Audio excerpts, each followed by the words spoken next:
Olá, você que acompanha o canal do Professor Jeová, o curso da História. Sejam bem-vindos, vocês que estão nos acompanhando pela primeira vez, se inscreva no canal, tá? Acione o sininho para que toda notificação chegue até você. Você que está comigo aqui já há algum tempo, seja bem-vindo também. Vamos falar aqui sobre essa última quinzena, né? Os acontecimentos do Brasil e do mundo, como é a nossa proposta. Perfeito? Muito bem. Bom, eu gostaria de começar falando sobre o governo Donald Trump, Estados Unidos. Bom, o governo Trump vem enfrentando uma onda de protestos e de uma impopularidade histórica. Só para você ter uma ideia, na corrida presidencial que nós teremos ainda esse ano nos Estados Unidos, pode ser que haja alguma alteração na data, dada a pandemia, uma vez que nos Estados Unidos a reabertura de alguns estados se revelou não muito bem sucedida. Nova York, por exemplo, né? Eles passaram para a segunda etapa, né? Primeira etapa de isolamento, a segunda etapa que seria uma reabertura de alguns setores, e a coisa acabou meio que saindo um pouco do controle na Califórnia, na Flórida, em Nova York. Então, os casos voltaram a aumentar e eles voltaram ao estágio anterior. Então, essas idas e vindas, que aqui também está acontecendo, né, no Brasil, tem comprometido muito a retomada da economia americana. Isso para o Trump é péssimo, porque ele lidou muito mal com a crise, como já dissemos aqui em outros vídeos, lidou muito mal com as manifestações antirraciais por conta da morte do George Floyd, vem lidando muito mal, né, com a corrida presidencial. Afinal de contas, no nosso último vídeo eu falei para vocês de um livro, né, lançado por um ex-assessor do Trump, né, na verdade um membro do Conselho de Segurança do governo americano, dizendo que o Trump estaria recorrendo inclusive ao governo chinês, ao Xi Jinping, para ajudá-lo no processo de reeleição. Então, todas essas cabeçadas que o Trump vem fazendo lá acabam comprometendo as prévias, né, as pesquisas prévias. Hoje, o Joe Biden, que é o candidato do Partido Democrata, já tem 15 pontos de vantagem nas primeiras pesquisas em relação a Donald Trump, né? Tudo isso por conta dos elementos que nós já levantamos aqui. Claro que isso pode piorar, porque a forma como o Trump lida com a crise é muito ruim, a resistência ao governo dele é muito alta hoje, inclusive dentro de quadros históricos do Partido Republicano, como disse no vídeo passado, né, o general Colin Powell, que é do primeiro escalão, né, do Partido Republicano, foi secretário de defesa do governo George Bush, que já pulou fora da candidatura do Trump. Então, tudo isso são aí sinais que apontam no sentido de que poderá haver, de fato, uma vitória democrata nos Estados Unidos para a eleição presidencial americana esse ano.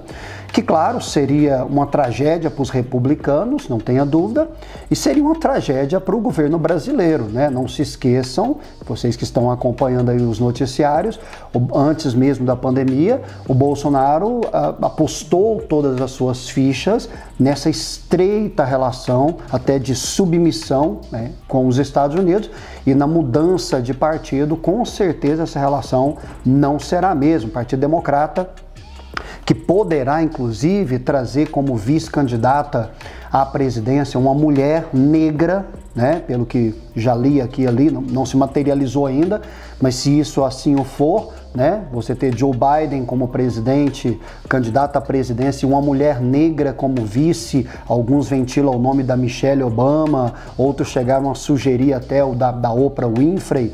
De fato, seria, sem dúvida nenhuma, um problemão para o Partido Republicano e para o Brasil, que, eu repito, apostou todas as suas fichas de forma equivocada, porque em relações exteriores você não deve fazer isso, né?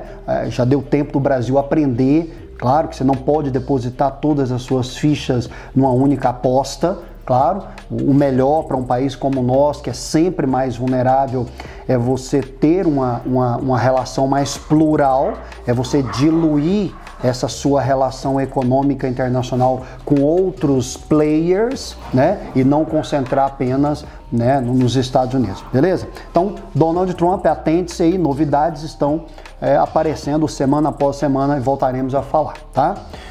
Vladimir Putin, Rússia. Vamos sair dos Estados Unidos um pouquinho, vamos lá para a Rússia.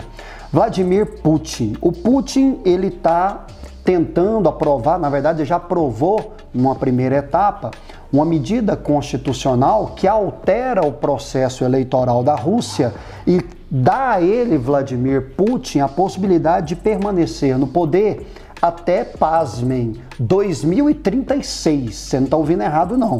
Quero lembrar que o Putin governa a Rússia desde 2000. Ele assumiu na virada de 99 para 2000. Ou seja, tem 20 anos que Vladimir Putin está à frente da Rússia. Pois ele aprovou, né, essa primeira etapa com uma crítica muito grande de seus opositores, mas ele teve uma grande aprovação, né, quase 80% dos votos em favor dessa mudança constitucional que permitiria a Putin permanecer à frente da Rússia até 2036. É inacreditável. Digamos que isso se materialize vindo da Rússia e vindo do Putin, não duvide, nós teremos um cara, né, num regime republicano que terá um tempo de governo similar a poucos monarcas na história, né, que ficaram aí mais de 50 anos no poder. Vladimir Putin, e é muito querido, né? Muito bem quisto, os resultados econômicos são bons, são razoáveis a bons. Tem o outro lado da moeda, trata-se de um governo repressor, trata-se de um governo que não aceita a oposição. Os grandes opositores do Putin, né, uma história muito recente, foram mortos, foram assassinados à luz do dia, né? Então é uma espécie de stalinismo de século XXI, né?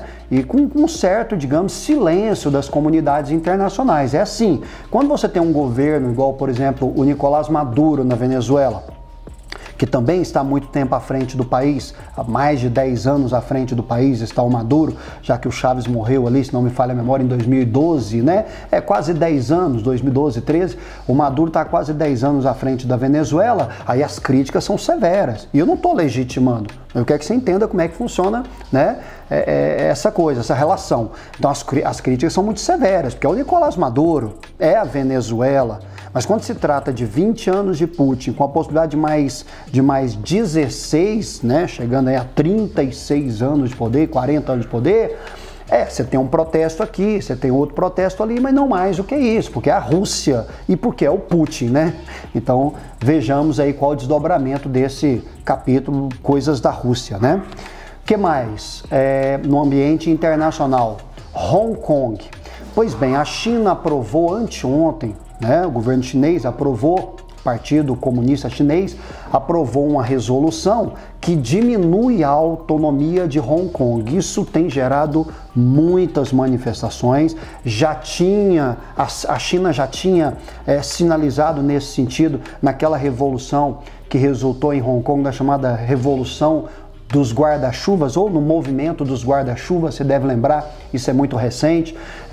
Eu quero te lembrar que Hong Kong ficou sob domínio inglês por 155 anos. Na verdade, Hong Kong é uma ilha que foi por 155 anos um protetorado inglês, né? Só foi devolvido à China em 1997, portanto aí a coisa de pouco mais de 20 anos atrás, 23 anos para ser mais exato, né? Se a minha conta não estiver errada. Então a China reincorporou Hong Kong, claro, mas com a condição de que a Hong Kong manteria a sua autonomia, né, sobre vários aspectos, nas suas decisões, nas suas manifestações, nas suas legislações. Mas de uns meses para cá, o governo de Pequim vem apertando o cerco. Quem estuda a história da China sabe que não há absolutamente nada de diferente da conduta da China. A China faz isso mesmo. Ela vai atrás dos territórios que já foram seus e passo a passo ela vai reincorporando. Ela fez assim com o Tibete, ela fez assim, ela está fazendo assim com Taiwan, né? Taiwan, a briga é um pouco mais delicada, mas você não tenha dúvida, né, de que depois de Hong Kong, talvez o próximo passo da China seja mesmo Taiwan, né?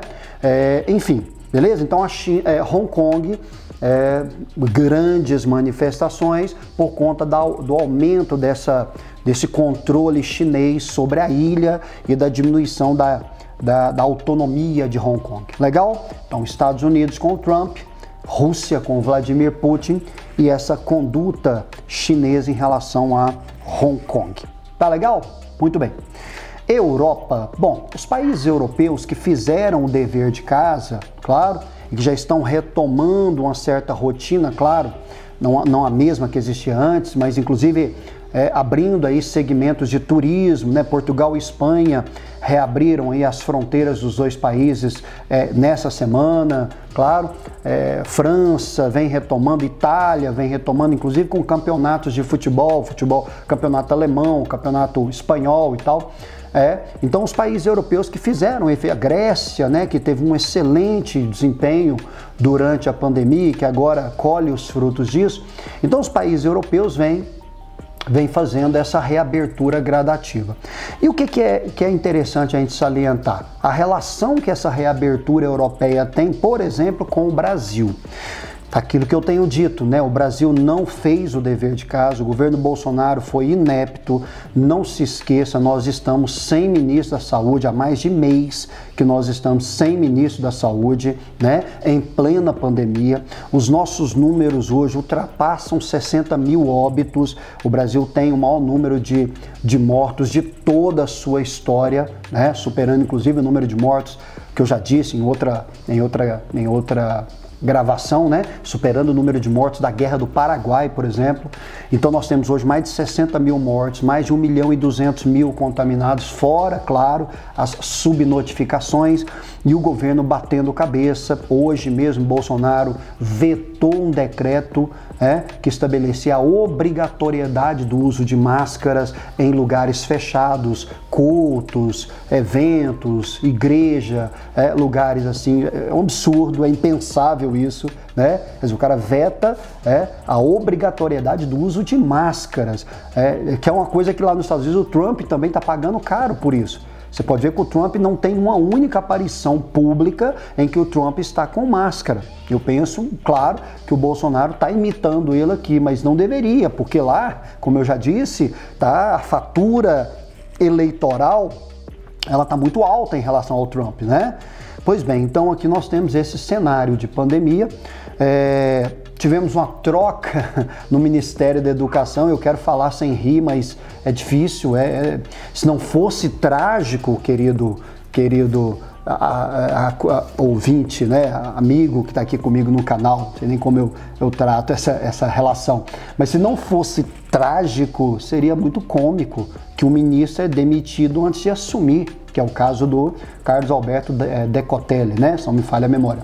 Esse ministro da Educação que alterou todas as suas informações sobre o seu currículo, né? Um doutorado que ele não fez, um mestrado que ele plagiou, né? Tá sendo questionado isso aí, um pós-doutorado que também não existe, inventado, uma coisa absurda, impressionante, né? Assim, eu fico impressionado com esse governo, porque não é uma coisa pontual, são todas as peças que esse governo aponta, elas estão comprometidas, né? Então o caso do Decotelli ganhou aí a semana toda, virou meme, o meme mais rápido que surgiu no país, né? Quer dizer, gente que está dizendo que ele já pode colocar no currículo dele agora que ele é ministro, né? Então, mesmo sem ter sido, mesmo demitido, pediu demissão, mas enfim, né? Não tinha como manter a nomeação antes mesmo da posse. Lamento, acho ruim, porque pelo menos ele não era do núcleo ideológico, daquele mesmo núcleo olavista, daquela mesma vertente do Weintraub, o fugitivo, né? Weintraub, o fugitivo, aquele que abandonou o país com o rabinho entre as pernas e tal. Negro, né? Torcia-se de certa forma, porque apesar de todas as informações equivocadas do currículo, negro, né? Seria o primeiro ministro negro do governo Bolsonaro e tal, ministro mesmo, mas não deu certo. E aí o Bolsonaro está cogitando, é o que se discute nos dias de hoje, a nomeação do Renato Feder, que é um secretário de Educação do estado do Paraná, tá? Só que eu já andei dando umas olhadinhas, vou te adiantar aqui em primeira mão, também não é uma indicação fácil.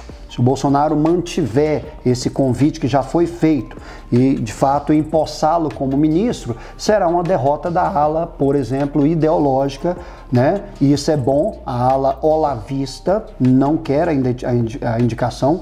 Por que a ala olavista não quer essa indicação? Porque esse Renato Feder, ele tem muita ligação com o PSDB, principalmente com o Dória. Você sabe que o Dória, né, de antigo aliado de Bolsonaro, agora virou um satanás. Qualquer um que se posiciona contra o Bolsonaro é o satanás. O Dória agora é um satanás, né? Então ele tem proximidade com o PSDB, né? Há quem considere que essa indicação do Bolsonaro é uma indicação, mais uma indicação para agradar o Centrão, porque ele também tem ligação com o PSD. PSD é o partido do Ratinho Júnior, que governa o estado do Paraná, do qual ele é secretário. Tem muita proximidade com o Ratinho Júnior. O PSD é o mesmo do Gilberto Kassab, é o partido que faz parte do Centrão. Então isso também desagrada, por exemplo, a ala militar. Então é um tipo de indicação que, se for mantida, não agrada nem os olavistas, e isso é bom, nem os militares pela proximidade com o Centrão. E isso, claro, é ruim, porque é ruim para o Bolsonaro, né? Para mim, nenhuma novidade. Tudo que o Bolsonaro vem fazendo de 3, 4 semanas para cá é dar cargos e secretarias para o Centrão para tentar se manter no poder. Você vê que ele já adotou um discurso bem mais brando, porque ele sabe que o mandato dele está contra a parede, né? E tudo mais. Então, nem a ala olavista, nem a ala militar está muito satisfeita com essa possível indicação. E nem a ala evangélica, tá? Estava lendo ali, a ala evangélica também não gostaria dessa indicação para o Ministério da Educação, porque ele é mais técnico, ele não tem aquela noção que a ala evangélica, a bancada evangélica quer, né? Da chamada escola sem partido, aquelas presepadas desses pseudo-cristãos, né? Que usa do nome de Cristo para angariar votos e defender projetos os mais espúrios que a gente conhece, né? Grande parte das confusões que nós temos hoje, eu particularmente debito à bancada evangélica, né? Mas vamos lá. Família Bolsonaro, o trem lá não tá fácil não, irmão. Se você acha que tá difícil para você, imagina para a família Bolsonaro, que só nessa semana, nós estamos falando de uma semana para cá, o Carlos Bolsonaro perdeu a condição de foro privilegiado, uma coisa que a Câmara de Vereadores do Rio de Janeiro fez impensavelmente, porque vereador não tem foro privilegiado, por isso ele estava sendo julgado por 2 processos, o esquema de rachadinha também e o esquema de funcionário fantasma. Ele estava sendo lançado para a 2ª instância, mas caiu na primeira. O STF derrubou esse foro privilegiado dele. Então, Carluccio está na primeira instância, né? E é muito ruim isso para ele. Flávio Bolsonaro, já foi feita agora a primeira denúncia contra o senador Flávio Bolsonaro, né? Que também usou de um recurso jurídico para que seu processo fosse para a 2ª instância do Rio. E aí, por 2 votos a 1, né? O TJ do Rio permitiu que fosse, mas também a gente sabe, o STF vai julgar agora e muito provavelmente vai derrubar, e Flavito vai ficar na primeira instância mesmo, né? Na mão do juiz que está no caso lá junto ao MP do Rio. Então Flávio e Carlos provavelmente vão morrer abraçados, né? Eduardo também tem um processo em andamento contra ele, esse já pelo Supremo Tribunal Federal, claro, apresentado pela própria Procuradoria-Geral da República, com indícios muito fortes de envolvimento do Eduardo na difusão de movimentos antidemocráticos, etc. Então a família não está bem. Você vê que Jair está caladinho, ele costuma ser valentão, não? Ele costuma ser, né, autoconfiante, mas dá uma olhada no Jair ultimamente, ele sabe que a casinha caiu, ou se não caiu vai ser daqui para ali, até porque o Queiroz está fazendo delação premiada, amigo. Imagina o Queiroz contando o que sabe, né? Quer dizer, a mulher do Queiroz ainda nem entrou na parada, mas a partir do momento que a mulher do Queiroz for presa também, o Queiroz presa, a mulher presa e quem sabe a filha presa, você não tenha dúvida, os caras vão contar tudo. Então a situação é grave, é preocupante, e isso explica por que o Bolsonaro está distribuindo cargos para o Centrão. Quero te lembrar que ele criou um ministério novo há 15 dias atrás, o Ministério das Comunicações, e deu para qual partido? O PSD, o mesmo que ele está dando agora o Ministério da Educação. Se de fato confirmar a nomeação do Renato Feder para o Ministério da Educação, serão 2 ministros do Centrão. Há 15 dias atrás não tinha nenhum. Então isso é a prova clara, cabal, de que o Bolsonaro está fazendo de tudo para preservar o seu mandato. Para eu terminar, o tempo passou mais rápido do que eu imaginava. assunto que nos interessa. Foi feita uma votação, né? O Ministério da Educação abriu uma votação na internet para os candidatos inscritos no Enem posicionar qual seria a melhor data para a realização das provas, né? O MEC ainda não bateu o martelo, mas ao que tudo indica, as provas do Enem 2020 serão realizadas em maio de 2021, né? Isso é bom, porque pelo menos estabelece um horizonte para o aluno estudar, para você estudar, te dá um prazo aí de planejamento, você que ainda não, né, ainda estava meio assim, agora é a hora, né? E é ruim porque tumultua para o ano que vem duas agendas, né? O Enem 2021 e o Enem 2020. Mas, para quem está estudando, fica até melhor. Você faz um em maio, né? E logo 6 meses depois você tem outro em outubro, né? Legal? Para a gente finalizar, eu ir embora, não se esqueça de divulgar o nosso canal, não se esqueça de compartilhar com seus amigos a reunião do Mercosul. Ontem o governo brasileiro participou da reunião do Mercosul, e também num tom bem mais conciliador. Não se esqueça, Bolsonaro não foi na posse do governo argentino, né, do Alberto Fernandes, claro, por considerá-lo um governo de esquerda, que ele é mesmo. Outro dia tinha hostilizado, uma relação de hostilização com o Paraguai, inclusive a ponto do Paraguai fechar a fronteira seca com o Brasil, né?